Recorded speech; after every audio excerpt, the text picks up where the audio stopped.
Do you know what really sucks? Is sitting down to edit your project and realizing that you have gaps in your coverage or shots missing. You need to have a really good, specific, and detailed shot list. Head over to filmmakersecrets.com/shot list, SHOTLIST, to get a killer shot list template along with some training where I show you step by step exactly how to use it.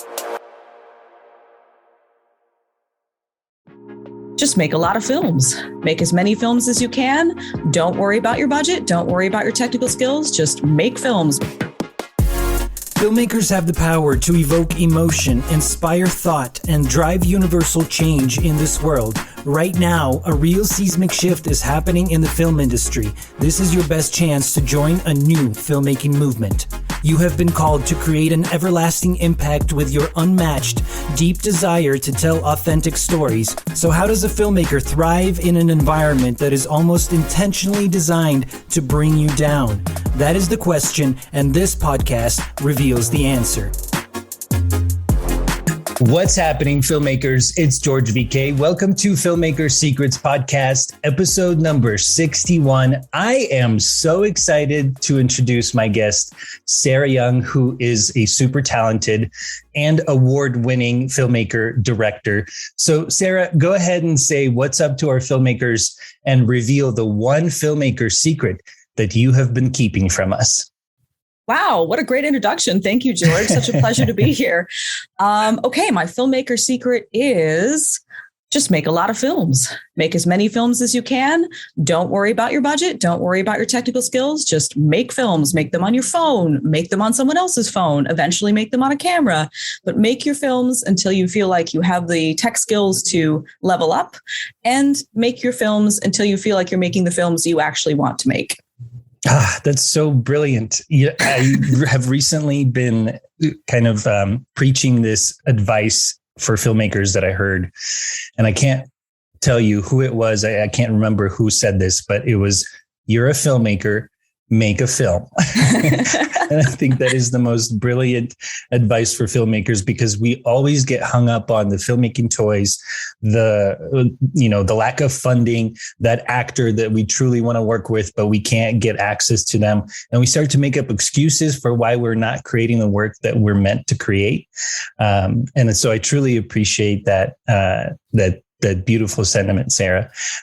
Take me way, way back to the moment where you got the spark, the sort of, that blast of inspiration where you find out, oh my gosh, I want to be a filmmaker. I want to be a storyteller.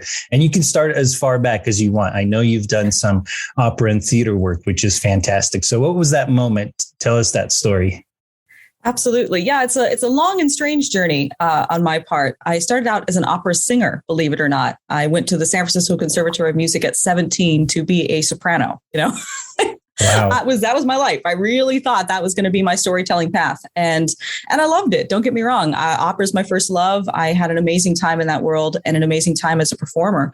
But there always felt like there was something a little incomplete. Like I loved being the guardian of like whatever character I was playing. But I was even then always thinking about the story as a whole, the piece as a whole, and feeling a little bit detached, from being able to tell that entire story.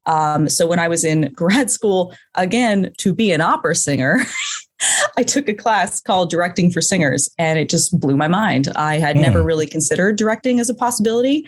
It's funny, there are some amazing female opera directors now, but coming up through the world, even then I had a couple of great mentors, but it just never really occurred to me that I could direct. And I think that not to completely derail this into another conversation, but I do think that there's a lack of sometimes acknowledging for girls in particular, and for other minority groups that, oh, by the way, you could be in charge. Like that is a possibility if you were interested in that, So it never really occurred to me. It kind of blew my mind when I started directing. Suddenly it wasn't just one character. It was the whole story. And that just changed my entire way of thinking.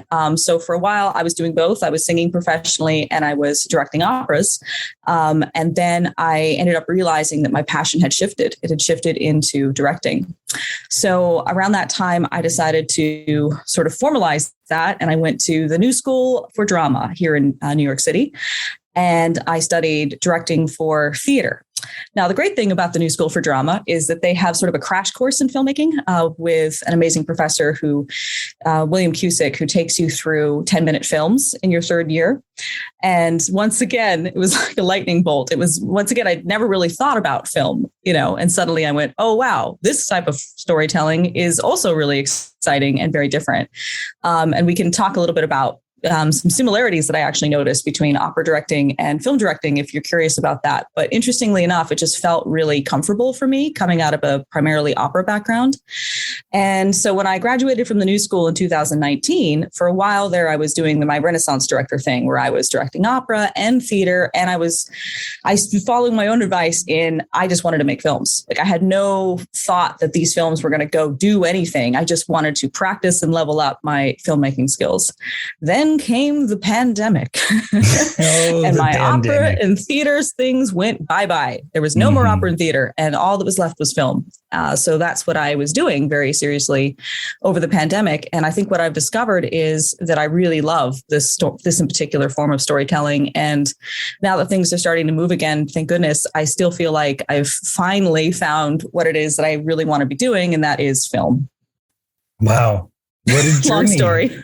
No, that's great. I think it's so interesting for me personally. I don't know about my filmmaker listeners, but I love to find that thread and see how people ended up in this crazy industry of filmmaking. And I also love the parallels that you bring up about, theater with film. I'd love for you to touch more on that, because I think starting with theater is so important, because as it stands, making films is all about kind of, looking deep into the human condition and really finding out why our behavior is the way that it is. And you can truly discover that in a much simpler fashion when you're in theater, because you are focused on the performance so much. And it's not so much of the technical aspects. Sure, you have the lighting, you have the blocking on stage, you have the sight lines with the audience members, right? And all those technical things. But ultimately, it comes down to, what are you making the audience feel? How are you making them come away with a certain change in their hearts and their thinking, and all those things that we love to kind of talk about when we talk about storytelling? So what are some of the things that you took away from theater that you now use within your filmmaking craft? I think you hit the nail on the head there. It's true. Theater, I think, allows you, as you said, to do that in-depth character work without the barrier of thinking through technically how are you going to do it? Like, what camera are you using? What's the crew involved? You're just, especially in the rehearsal process of theater in particular, is very, very different, right? You're just in a room together and you're just playing and exploring, and there's usually not the same sort of time crunch. It's been my experience so far that rehearsals in film are a luxury. Right? If you're lucky, you get a full day of prep, and a rehearsal on where you're going to film, that is a huge luxury, so it's a very different world. But in the theater process, you're expected to kind of take your time and make discoveries together and be able to do that level of work, which I think is incredibly important. And I think just the sheer factor of being expected to know how to speak to actors and work with actors is huge. I'll be honest, I did not attend a film school. I attended a theater school. And what's been interesting is when I've worked with directors and writers that came out of film school, no offense, film school people, but what I've noticed is a distinct lack of being comfortable around actors. This downright confusion and sometimes fear around how to approach and get performance out of the actors. Like, there's incredible expertise around the equipment, which I'm very jealous of and wish I had, but this odd hesitancy around the actors, which is such a tragedy, really, because the fun is getting in there and doing that kind of work. So yeah, I'm really pleased. It was a weird route, but I think coming through theater, and my advice for anybody who's just starting out in filmmaking is either go take some acting classes or go take some theater directing classes. Like, go get used to being in a room with actors, understand because communication's key, right? And if you don't know how to phrase what you want to an actor, because it is different than phrasing it to a DP, like, you need to be able to have that language. Yeah. Now let's talk about line readings, shall we? One of my biggest pet peeves is when I see a director give a line reading to an actor. And, why is that? Why is that so detrimental to the actor's process when they are given the exact tonality and intonation that they're supposed to deliver a line with? It's funny you should say that. And I would also like to point out that a line reading, I think a lot of people would laugh and be like, oh yeah, I would never do that. But line reading also is watch your body language, because I've seen directors get in there and start their bodies will start doing whatever it is they think the actor should be doing. And they'll start, even the language that you're using to describe what you want. If you start just doing the scene, even if you aren't thinking that you're doing a line reading, that's just as dangerous. So what happens is, if you're trying to give an instruction to an actor that is literally just imitate me, you are taking all of the creative brilliance of that performer. You are taking it out of their hands. It's becoming a mimic performance. It's no longer coming from the inside and coming from a place of truth. There's a really good chance that you're not as good as that actor. So in your head, you think you're brilliant, and then they just try to be you, and you've just shot yourself in the foot, because there's a reason you're not acting, that's just a very bad, it comes from a lack of communication, a lack of being able to describe what you want. And there's a lot of different, obviously, techniques that directors use to describe what they want. Some people are able to be more direct, and it's still useful. They're able to come in and say, okay, X, Y, and Z is happening here. I want to see X, Y, and Z go. Some directors are a little more indirect. I happen to be one of those. I'm the Socrates person. I come in and I ask a whole bunch of questions, and the answers are I want them to discover what it is that I want through the questions, So there's different strategies involved. But your point about line readings is, you're asking for a performance that is an imitation of you, not a performance from the heart. And that's just a rather large mistake. Exactly. So what's a good alternative to that? How do you yourself, Sarah, approach, let's say an actor just isn't hitting the tone or the emotion that you're looking for, that you think the scene absolutely requires? How do you approach that? There's usually several reasons for that, right? The number one would be that I haven't explained it well, that the scene has some levels that I'm looking for that maybe they haven't seen, or we maybe have a disagreement about what's happening in this scene. And what that means is that we are just not on the same page. So we need to take a step back, and we need to look at the givens, honestly, to boil it down to basic theater training. What are the given circumstances of this scene? This is where theater school is nice, right? You have the language and the tools to go to the basics. Literally, what is happening? Physically, what is happening? Emotionally, what is happening? What is happening between you and the other people in the scene? What is happening in the grand scheme of things? Like, what is happening here that was caused by last scene? And in film, that's particularly important, right? Because you're probably out of order, so making sure that and maybe you haven't even filmed the scene that triggers this scene, so you have to be very much on the same page in terms of thinking through the whole process. So that's step one, is just make sure you're on the same page. Step two, this is kind of advanced, but if you're in a scene that's particularly emotional, like maybe it's a moment where the actor is going to have to do something that is very counterintuitive to them as a person, right? I have seen actors struggle because they're the internal desire that's either afraid or just uncomfortable with whatever it is will start throwing up barriers in the forms of questions. I don't understand this. Why am I doing this? Now this is not something that's unsafe. Never ask an actor to do something unsafe. I'm saying, if we're in an emotional scene that they're struggling with because they're feeling a barrier that's coming up in a sort of protect my emotionality side, that kind of work is very different. Then it actually switches to, hey, what's going on with you? Let's talk about how you're feeling right now. What can we do to make you feel comfortable in this moment? How do we approach this in a way that feels like you can do the kind of work that you want to do in a way that you feel supported and safe? That's great. Filmmakers, I hope you're paying attention, because we just got a masterclass on directing. I appreciate you sharing all that, Sarah. So let's talk about the first film project that got you into that mode of becoming more of a filmmaker than you were before. What was that first launching point? So right out of school, this was the first project that I literally just went to my friends from both the drama school and the media department of the new school. And I said, hey, friends, let's make a film. Nice. That's how it should always start.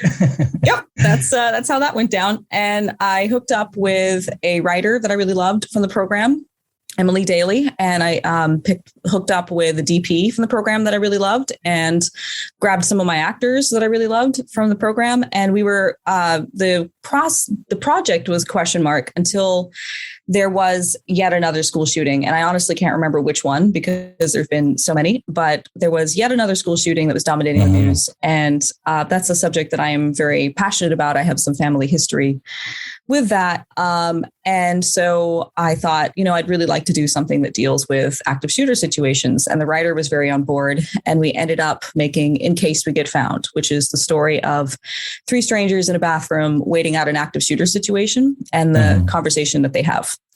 So it was kind of the perfect storm of what you need for indie filmmaking. And I'm going to, lay out some instructions again here, but really you need a story that means something to you, right? Something that you are passionate about, but you can actually accomplish with very little budget and very little support. And this story, which was three strangers sitting in a bathroom, we were with the tools that we had and the literally no budget that we had, we were actually able to make something that was meaningful.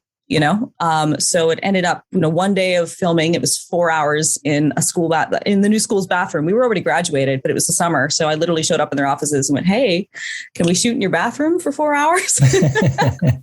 And we made it happen. And, it ended up, Matt, we also didn't think of it. We didn't go in there going, this is going to Sundance. We didn't go in there with delusions of grandeur. We just went in there to tell a story, And we ended up with something that I was actually really proud of, and it's actually done very well on the small festival circuit, which has been so exciting and wonderful, but wasn't the point. I think going into it just to tell a story ended up serving us really well. Yeah, that's amazing. I mean, congratulations on that success. And I think Thank you. You said it well, is that you didn't have those expectations of what it was supposed to be. It's not supposed to be a Sundance premiere. It's not supposed to be, this grand sweeping awards taking short film, but it was something that you truly wanted to make and that you believed in. And, reading through your bio on your website, by the way, filmmakers, if you want to check out Sarah's work, look down in the description notes of this episode and check out the links. But one word jumped out to me, and that was courage within your description of how you bring up elements in your filmmaking with courage. And I think that truly takes a lot of courage to tell a story such as this one that you're describing, where it's something that I'm sure universally everybody thinks about. Whenever, things like that happen in the world, it touches everybody. It moves people. And us as filmmakers, as storytellers, but truly as artists, it is our job to sort of bring forward those topics and to get people to talk about them and to start that conversation. How do you approach a project with such a heavy subject, such a heavy topic, and keep a level head as you're writing it, as you're developing the story idea, and then finally as you're actually shooting it and editing to deliver to the world? That's a fantastic question. And actually, since that project, I have done more of that kind of work. So I've been also on the writing side. One of my big projects this year was a film called Not Him, which I wrote and directed. And it was the first time I'd written and directed my own work.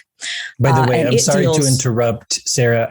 I wanted to mention, I absolutely love your titles. They're so intriguing. I feel like when I hear you mention a title, I want to know what it's about. I want to watch the thing. That's awesome. That's a great note. Thanks, George. I appreciate that. So Not Him. So I'll kind of talk about Not Him just because I served as the writer on that project as well. So I can kind of speak to that, Because that was also, that film deals with marital abuse and marital rape, actually. So it's also a very heavy film. But that one's through the lens of the metaphor of horror. So it's a horror film about a wife who is convinced that her husband is possessed by a demon, but just can't get anyone to believe her.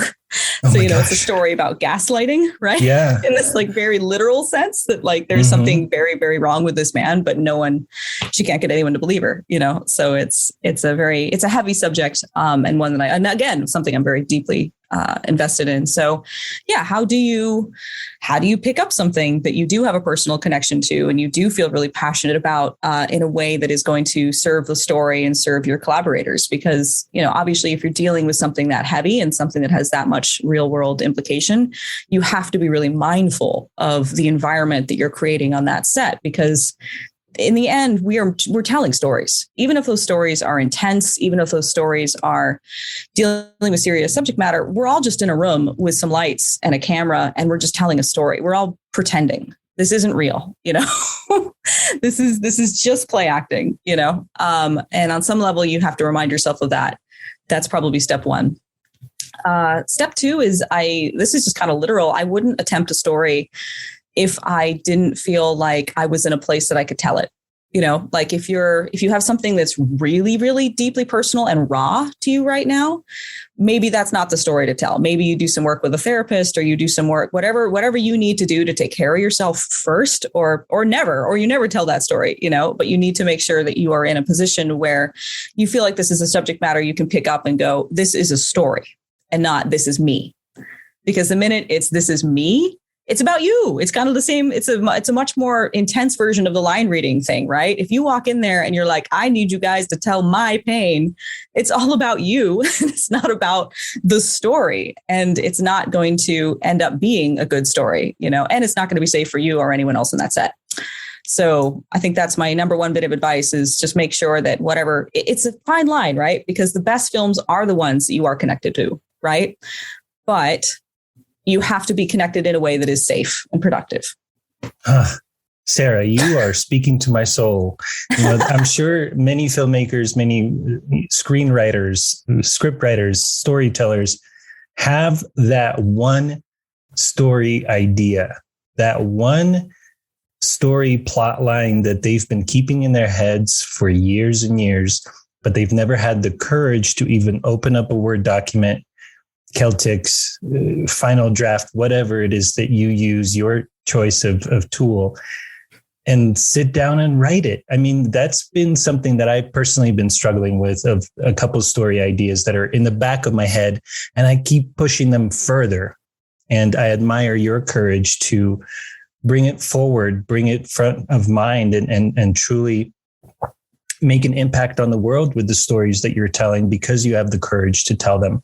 I think that's so, so important, because truly when we can get in touch with the real meaningful stories in our lives and put them onto a film format and tell stories that way, I think that's when we can start to break into our creative freedom and truly just start, getting away with making the world a better place. I mean, empathy and kindness. That's what it's all about. I preach about that all the time. Love that. That's amazing, Sarah. I could keep talking to you for hours. Let's move into what's happening right now. What are you working on? What's coming out? Where are things going? So I am deep in post on a lot of different projects. I am deep in post on the horror film Not Him. Kevin, our mutual friend Kevin, who was on an earlier podcast, is actually editing that film for me. So we are working together on that right now. I have another short film called The Well, which is very on brand. It's very, deep personal trauma and through a story, which is great. That one I actually partnered with a brilliant writer and new director. His name is Miles Orduña.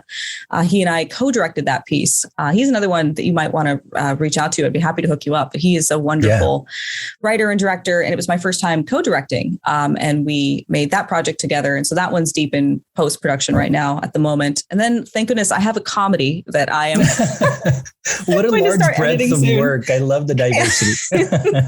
I'm looking forward to the comedy. I really am. I was just talking to the writer of that the other day going, I am so excited to dive into this comedy. You have no idea. I need it in my life. So But I will be editing that one. So I have sort of, honestly, I've said no more until I get through post on these 3 projects, because, you forget, as a theater kid, you forget this, right? You're like, oh yeah, we shot the film, it's done. Oh no. No, the work has just begun. Yes, exactly. So I am trying to get through those. That being said, I really want to do more writing. My goal for myself is to go that direction again, because that wasn't really a part of my life until Not Him. So I am bouncing some ideas around in my head. I have an idea for a feature. So in my 2 to 3 year long-term plan is to try to get that script written and figure out how to level up into doing that kind of work. So that's the big dream.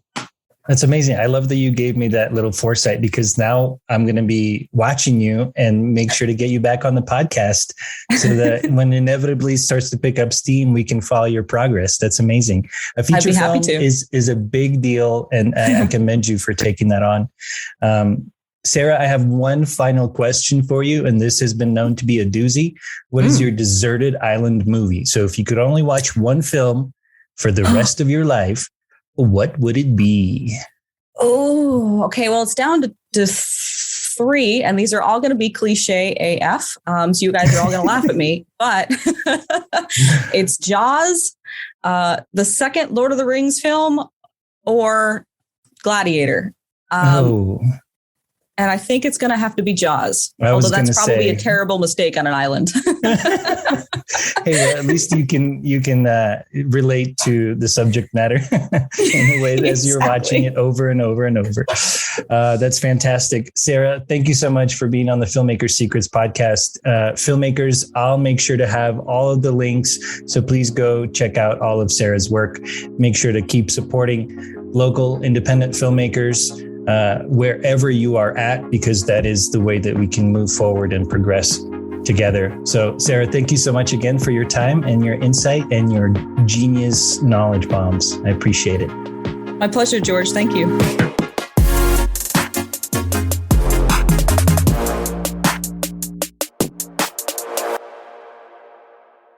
If you like that, then you are going to love my Cine Racing Challenge. This is a 7-day filmmaking competition where your mission, should you choose to accept it, is to write, shoot, and edit a short 60-second film in just 7 days for your one chance to win with over $10,000 in prizes. So head over to cineracing.com. That's cineracing.com to get registered.